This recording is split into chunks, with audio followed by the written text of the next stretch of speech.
పశ్చిమ గోదావరి జిల్లా భీమవరంలో ఆక్వా రైతు సంఘం నాయకులు ఎమ్మెల్యే పులపర్తి రామాంజనేయులను కలిసి తమ సమస్యలను విన్నవించారు.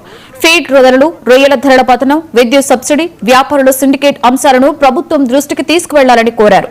ఆక్వా రైతుల సమస్యలన్నింటినీ సీఎం దృష్టికి తీసుకువెళ్తారని ఎమ్మెల్యే పులపర్తి సానుకూలంగా స్పందించారు. అలాగే భీమవరానికి జాతీయ మత్స్య అభివృద్ధి సంస్థ కార్యాలయం తీసుకురావడానికి కృషి చేస్తామని ఆయన హామీ ఇచ్చారు.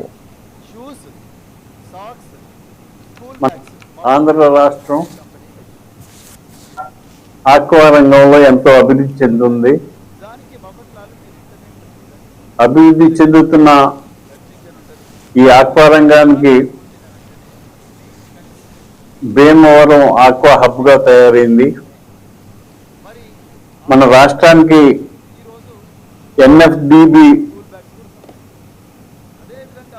ముఖ్యమంత్రి గారు తీసుకురావాలని ఆలోచన చేశారు.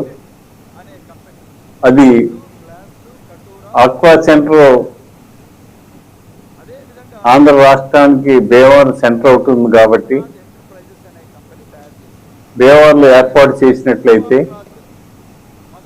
ఆక్వా రైతులందరికీ ఉపయోగకరంగా ఉంటుంది. ఆక్వా రైతులకు మేలు జరుగుతుంది కాబట్టి ఈ ఎన్ఎఫ్డిబిని